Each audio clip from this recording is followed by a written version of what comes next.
first. Welcome back to Unboxed and Fearless with your host, Nurse Practitioner, Media Correspondent, Dr. Natasha. This is part 2 of our conversation. If you missed part 1, make sure you go back and watch. We're picking right back up where we left off. Thank you for tuning in. You know, one thing, I went to South Africa, and after being in the community, doing interviews and speaking about one of the reasons why I was there, and when I mentioned mental health being one of them, what stands out is someone said to me, "I'm glad you're here to speak about that because men don't feel safe with their women, with their partners to talk about mental health. Like they don't feel safe to cry. They Yeah, don't feel safe to discuss the load that they're carrying." yeah, yeah, yeah. And so that's global. I can say that's global. How can women show up in a way that men would be receptive to so they feel safe enough to unload that emotional, and I'm not gonna say baggage because I don't think it's baggage. It's just their emotional load. That's a deep question. Um,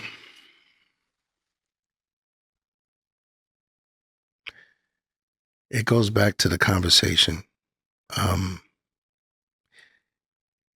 One thing about me, I don't like being ignored. I'm an intent listener. If there is a person in my life, um, I make sure that they're heard and I listen intently, not just with my ears, but with my heart. I make sure that you understand that it's important to me just as it is to you. If I express myself back to you and somehow it gets turned back into you, you didn't hear me. You were listening to retort. Mm. That's not a safe space. If I express displeasure in something, and I speak like this, I don't like to raise my voice. But if I express displeasure in something and somehow you feel attacked, that's not a safe space to express myself. And every time a man says something to a woman, for some reason, it has to be a victim and a victimizer instead of two people just conversing. That narrative has to change. It has to change for anything to feel safe, even for both parties. It shouldn't feel like no man should take advantage of the fact, like if you do have a woman that listens, don't take advantage of it. So it's a two-way street all the time. Hmm. So you find that many times unloading those emotions, the lack of feeling safe is normally met by confrontation, and it shouldn't be. So then a man wouldn't feel like inclined to easily open up. 1,000%. I mean, you can find that online because now men are speaking up, but they're speaking up on their platforms. Like, see, I told her this is how I felt, and look what she did, and blah blah blah. Like, it can't be the pointing fingers thing. You're not going to get anywhere because now she's going to get defensive, and you're going to stay defensive, and no one's going anywhere. But if it is a conversation, a true conversation, like, sweetheart, every time I bring up something, you have something to bring up back at me. So let's finish what you have to bring it all up, put it all on the table, and let's deal with it. And then I need my turn. So listening is key. It's the most important. Communication and listening. That's true. Period. So you want to be Everything else. heard. Got it. So let's talk about the stigmas. So people that are watching this, we all come from different walks of life. People sometimes don't understand the culture Sure. and how African Americans are raised to be more stoic, Sure.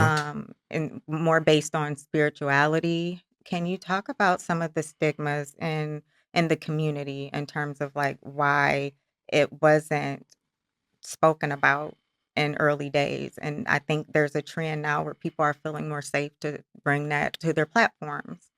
Yeah, I mean, I'm a 70s baby. And even then, you get up, you walk it off. But then think about our parents were 40s, 50s, 60s babies. Even before that, they're closer to the slaves.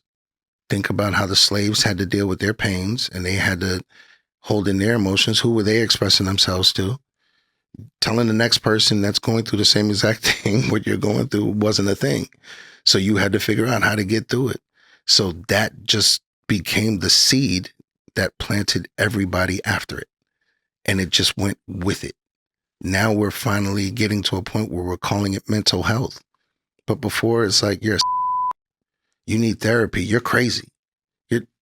There was never a nice name for needing help mentally or emotionally. There never was. So now that we're doing that, a lot of people are creeping out from behind the curtain, but it's going to take time. It doesn't feel natural. It doesn't feel natural to tell my homeboy, yeah, today I don't think I have the bandwidth for it. And him understanding. But now these conversations exist, So this is since the dawning of time. Everybody was, grit your teeth and bear it. It's both sides, Wow, that's interesting. Everything that you go through in life, sometimes people can manage those emotions and sometimes it becomes even more difficult based on what you're experiencing, right? Because I Yeah, think people filter information, emotions differently. You perceive things differently. But for me, when I'm encouraging people to be a little more in tune with those emotions and having those conversations about mental health, I just think about my own journey. right. And for me, being a healthcare provider, I just felt like I'm the person that provides solutions. So how am I supposed to be the patient? So Right. I personally tell people I had my own challenges with, accessing mental health. So it's so important for me to encourage it, Yeah. not preach, but encourage it, right? Right. Because Right. you definitely, I think, can understand like being on a journey if you personally experienced it or had any type of grief or loss, right? Yeah. Yeah. So for you, you have had a very powerful moment where you've had to be resilient Yeah. because you've had a great loss in your life. Yes, ma'am. Yeah. 2020, I lost my son. I lost my second born, my namesake. And during that time, just to be further with my transparency, my wife of 10 years at that time didn't want to be married anymore. So grieving loss in death and then grieving loss in love. And then she took my three kids that we had together. So I just kind of was planted, and I was in a very bad place. I wanted to take my life. I was in the worst place I ever felt in my life. And it all happened in succession. And then, even so, I grew up a Jehovah's Witness, and the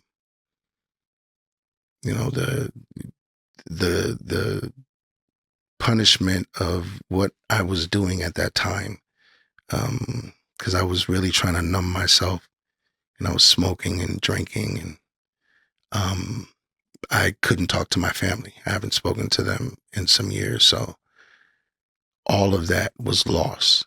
All of that was 2020 and 2021 and 2022, and I just started finding ways to not stay in the dark because I knew the dark was a bad place, especially having thoughts of taking your own life.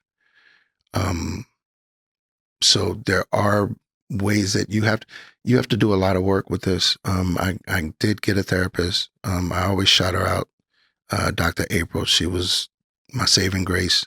A friend of mine put me onto her, and she helped me understand that it wasn't me um, so much deserving what I was going through, but I had to learn and use these tools to navigate what I was going through. And to learn how to navigate, the days started getting brighter. The dark started getting lighter. And I was like, okay, cool. This life isn't mine to take. I have to live for my kids. I have to, you know what I'm saying? So I started living again. And I'm in the best place that I've ever been in my life. Even with all of that, I think that all that manure, I would say a different word, but I won't. But all that manure on this plant, I'm bearing the fruit now. Wow. So one of the key ingredients for you was accessing mental health. Oh, amen. If I didn't have my therapist, I don't know where I'd be right now. What were some other ways that you think that helped you through that time? Oh, I have a great support system. And it's very small, but I have a great support system. Like, one of my best friends, I was talking to him on the way here, when it felt like everybody was kind of turning their back. He was like, bro, I ain't going nowhere.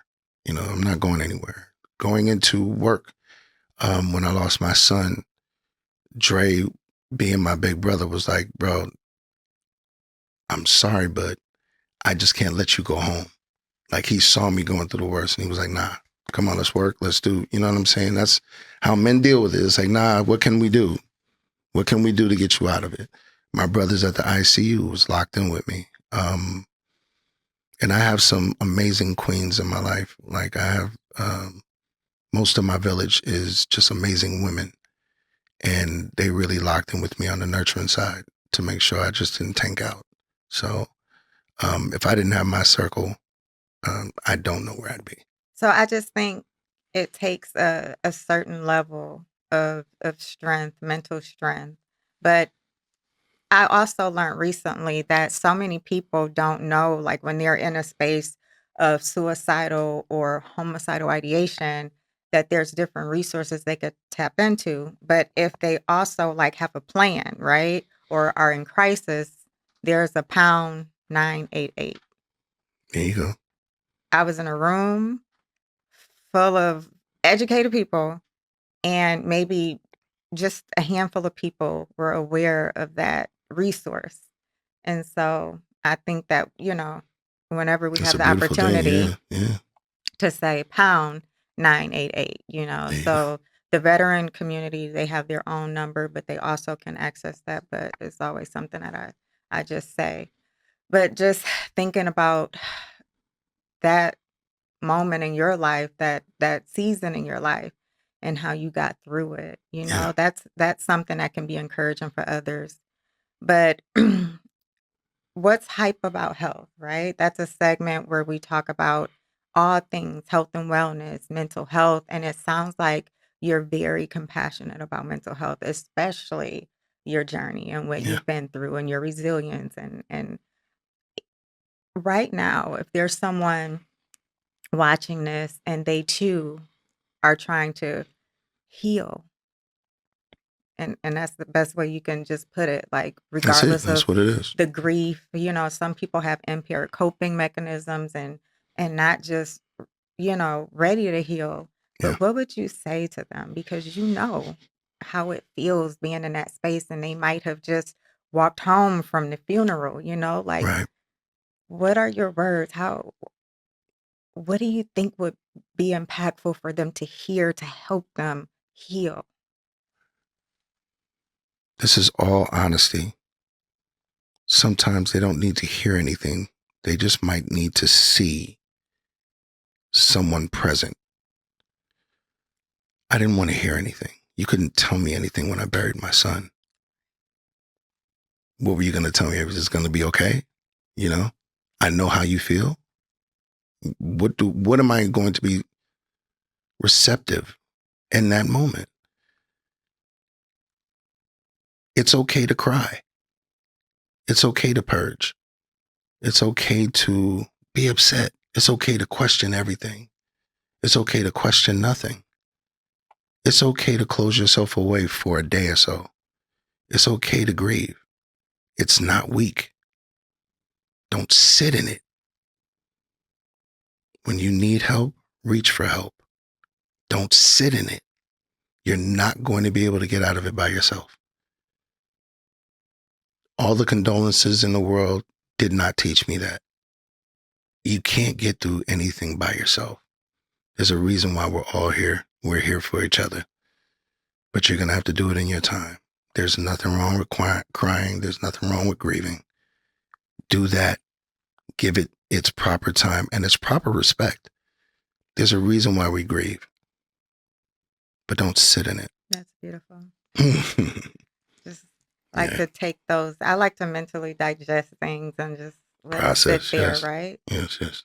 So for me, for you too, like being in the music industry, I like to think, and I know that music can be a source and a resource, Yes. especially as it pertains to mental health. Yes. Because mental health, we can face our pain, our happiness. Like music is so dynamic. Right. What's your thought in terms of music being healing or being just there for you as a resource in your seasons of life? Music is spiritual. Of course it's going to do that. Music evokes emotion. It was used for worship. It was used in all big celebrations. It's used for everything. There's a reason why it does that. And the proper sounds, the proper ways to digest positive music is always going to resonate. It always will. You have to make the choice for it not to resonate. And I think that there are a lot of people that are now learning that there are certain kilohertz that feel better to the body. Sound bathing. They're real therapeutic things that change people's lives, so I love when people say music saved my life, but that's what it does. It's a universal language, and so is love. And both of them have everything to do with one another. Wow. Over the years, I've seen people go through pain, and regardless of what it was, I've always seen that as a resource. Like, let me turn on my gospel, or let me turn on my slow song, Exactly. or, so Right. whatever it is that they turn to. So also tell me about health and wellness. It's important, especially being in our communities where hypertension is really high, cardiovascular disease, diabetes. So it's always important just to spread that awareness and encourage people to live a healthier lifestyle, or just like one step at a time. Like, we're not asking you to be vegan. We're just saying, like, at least try to modify some of those lifestyle modifications, even if it's decreasing the carbohydrate intake.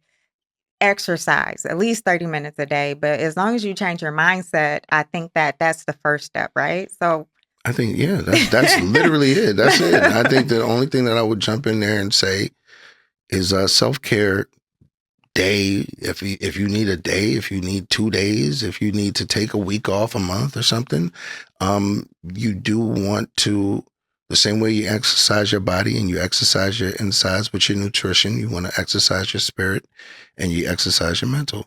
So I make sure that I zone out. I don't need to be zoned in all the time. And I'm going to take my time and, be it if I need to go get a massage, if I need to go away and just disappear and buy some water.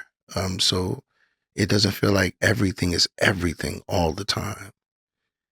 Sometimes everything isn't everything and you get away from it. You can look at it from the outside in and go, okay, I can reattack it this way. And I love the fact that you brought up mindset, because like I was saying earlier, you have to want to change. You have to want to listen. You have to want to learn. It's mindset. That changes everything. If you're stuck in your stoic ways, then nothing's going to change. Especially in the world now, I just feel like sometimes it can be so overstimulating. Yeah. It can be just me. No, but as it's soon as you everybody. turn on social media, the timeline, it's overstimulating. So I like that you did highlight self-care. It needs to be highlighted. It's underrated. Yes, 1,000%. Think about trying to take a phone away from a teenager right now. It's a war. It's a war. You threw a bomb. Exactly. But then it's something like that. If I said, you know what, to my kids, and they've been gracious enough. My youngest kids are 16, 14, and 12. And I'm like, okay, guys, I've let you have it for 4 days. Give me a whole day without phones. And my kids will do it. There's some reluctancy, but they're not upset because they know that I'm going to occupy their time. So if you give them time, maybe you can get their time. You know what I'm saying? It's mindset. I love the fact you brought that up. That's big. So we're going to do a fun segment where I ask you some questions. So cool, because we ain't been fun yet. Let's do it. Let's do it. Respond. Let's do it. All right. First record you produced that made you say, I've got it. Yes, by Beyoncé. And I've done other records, but that one changed my life. Yeah. Love it. And I love that one. That's hard. Thank you. One artist on your bucket list you have not worked with yet. I've worked with everybody that I wanted to work with. The only person that I didn't get to work with is dead, and that's Biggie Smalls. Come on, someone alive. The thing about it is I work with Dre, and 10 times out of 10, I've already worked with them. We've done things with every well-known rapper, singer, whatever. Like, I've worked with the top of the top. Okay. Now, beats or bars, which comes first for you? Beats. One record in your catalog you wish got more credit? Black Magic that I did with Little Brother. The song was a powerful record. And what was it about? Well, they're talking about Black excellence, but Little Brother didn't make an album for 9 or 10 years, and this was their reunion album. And I just wish it would have got more fanfare. That's fair. Yeah. If your life was a soundtrack, what song is playing right now? Venus de Milo by Prince. Yeah. It's a beautiful instrumental that I love. I play it pretty much every day. What does that do for you? It grounds me. It keeps my feet on the ground. Anytime the world feels like a whirlwind and I feel like I'm being picked up and going into a dishevelment, it grounds me. It quiets the noise. Nice. Detroit or New York, who wins the production battle? That's not fair. That's not fair. Because one of my mentors, DJ Premier, my brothers, P Rock and Clark Kent, I got too many in New York, but Dilla. Who wins? That's not fair. Yes, who wins in the production battle? No, New York. I'm sorry, I gotta go. I gotta go home. What? I have no choice. I got Q-Tip over there. Yeah. What is one thing people assume about you that is completely wrong? That I'm rich. They think I'm rich. I sit by a billionaire and make music, and I'm not a billionaire. Y'all better get it through your thick skulls. Yeah, there you go. Like... But I'm rich with love for my family, so I'm good. Richest man on the planet. Amen. Yes. So if you could resuscitate anyone's career, who would that person be? Right now? That's alive, or can it be dead or alive? Their career might be not as their prominent. Careers. Okay, so you're talking about a person that's alive, but their career is dead. Career. So you previously mentioned like a Lauryn Hill in terms of like women and music and the message. Yeah. But what artists would you, if you could just resuscitate their career and bring them back on the spotlight, producing new music? This is going to sound weird, but because I respect her voice and I worked with her and her family before, Brandy. I love her voice. I feel like if anything, she birthed a lot of these young girls. Mm-hmm. And it'd be dope if she got not just the verbal respect of, the vocal Bible, but if she got the same respect as a Beyonce. I think that's fair. I really love Brandy, and I'm probably showing my age, but that was my first CD. Oh, wow. Wow. Okay, there you go. I'm showing my age. Yeah. But anytime I hear the word Brandy, I just remember that memory and it will be with me for life. And so I remember sitting up in my room. There you go. Yeah. She been So bad. I love that. I love that. So I want to thank you for blessing us with your time, sharing the most vulnerable parts of you for Thank you. us to see and to learn and to be inspired. So thank you for being here with us. I appreciate you. And Thank you. next time, Unboxed and Fearless. What's good? My name is Focus, and I want you guys to lock into Unboxed and Fearless with Dr. Natasha. We had a great conversation. I would love to see you there. Salute. First.